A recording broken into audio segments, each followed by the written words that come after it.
pwede po ba naming ipa-late register si baby kahit po may birth certificate na po siya?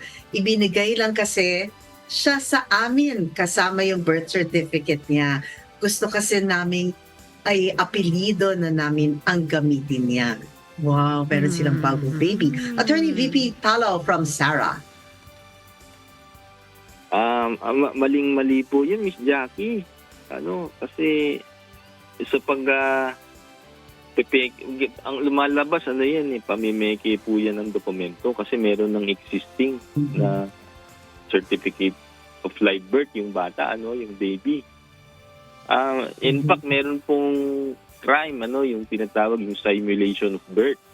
Ibig sabihin, pinalabas po ninyo na anak ninyo yung isang bata na hindi naman ninyo anak. At meron pong ibang biological parents na maliban po sa inyo. Katunayan nga, ibinigay lamang po sa inyo yan kasama nung existing na birth certificate.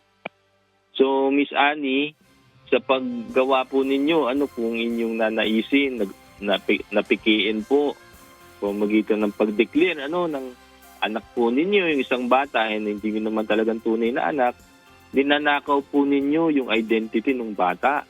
Na yan po talagang likas na karapatan.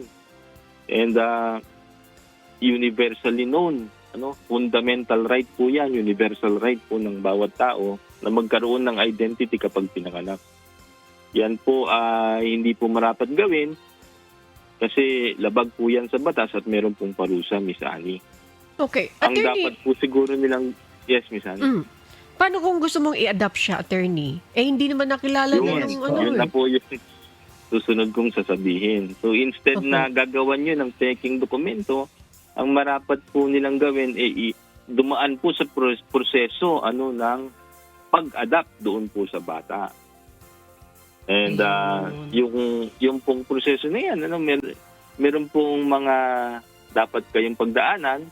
Pangunahin po dyan is yung consent po ng magulang. Or kung sila'y inabandona na, mangangailangan po kayo ng certification o ng basbas po ng DSWD na yung bata na yan inabandona na. Doon pa lamang po tatakbo yung proseso ng adoption. At maganda po, Miss Annie, kumonsulta po sila ng abogado para makausap po sila sa mga requirements kung paano po i-file po, paano po sumailalim po sa proseso ng adoption yung bata.